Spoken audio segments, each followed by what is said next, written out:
اعوذ باللہ من الشیطان الرجیم بسم اللہ الرحمن الرحیم۔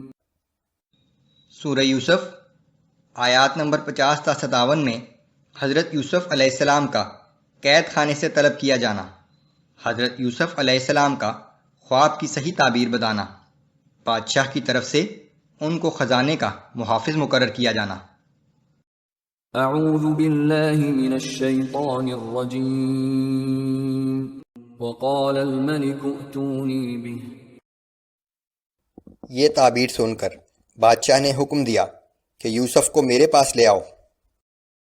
فلما جاءه الرسول قال ارجع إلى ربك فاسأله ما بال النسوة اللاتي قطعن أيديهن۔ جب قاصد یوسف کے پاس پہنچا تو انہوں نے کہا کہ اپنے آقا کے پاس واپس جاؤ اور ان سے پوچھو کہ ان عورتوں کا کیا معاملہ تھا جنہوں نے چھری سے اپنے ہاتھ کاٹ لیے تھے۔ ان ربی بکیدہن علیم۔ بے شک میرا رب ان کے مکر و فریب سے خوب واقف ہے۔ قال ما خطبكن اذ راوتن یوسف عن نفسه۔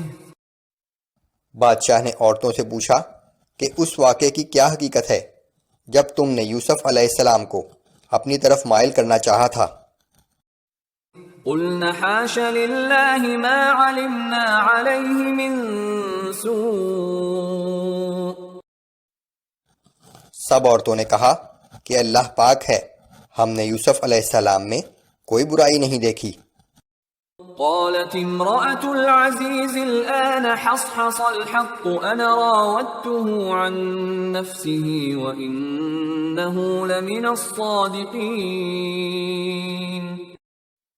اس پر عزیز کی بیوی نے کہا کہ اب تو سچی بات ظاہر ہو گئی ہے، حقیقت یہ ہے کہ میں نے ہی اس کو اپنی طرف مائل کرنا چاہا تھا اور بے شک وہ سچا ہے۔ ذلك ليعلم أني لم أخنه بالغيب وأن الله لا يهدي كيد الخائنين۔ یوسف علیہ السلام نے کہا کہ یہ بات پوچھنے سے میرا مقصد صرف یہ تھا کہ عزیز کو معلوم ہو جائے کہ میں نے اس کی عدم موجودگی میں کوئی خیانت نہیں کی، اور بے شک اللہ خیانت کرنے والوں کے مکر و فریب کو کامیاب نہیں ہونے دیتا۔ وما أبرئ نفسي إن النفس لأمارة بالسوء إلا ما رحم ربي۔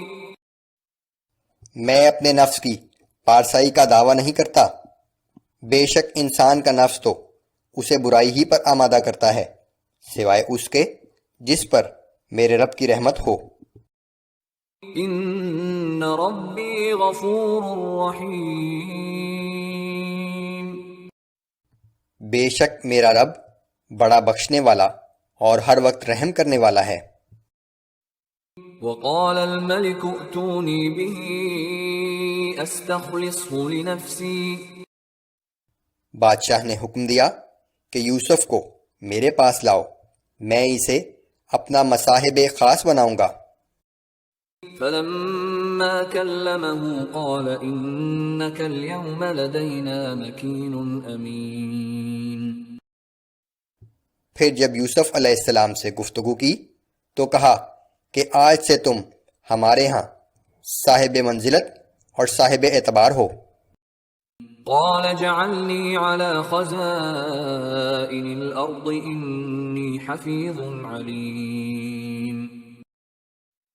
یوسف علیہ السلام نے کہا کہ مجھے اس ملک کے خزانوں پر مامور کر دیجئے، کیونکہ میں ایک اچھا محافظ بھی ہوں اور اس کام سے واقف بھی ہوں۔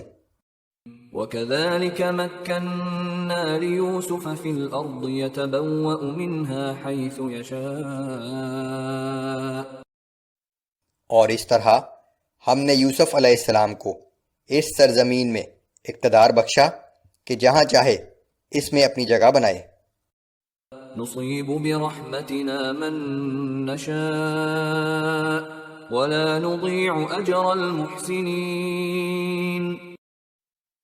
ہم جسے چاہتے ہیں اپنی رحمت سے ایسے ہی نوازتے ہیں اور ہم نیکی کرنے والوں کا اجر دنیا میں بھی ضائع نہیں کرتے. وَلَأَجْرُ الْآخِرَةِ خَيْرٌ لِّلَّذِينَ آمَنُوا وَكَانُوا يَتَّقُونَ. اور جو لوگ ایمان لائے اور تقوی کے پابند رہے ان کے لیے آخرت کا اجر تو اس سے کہیں زیادہ بہتر ہوگا.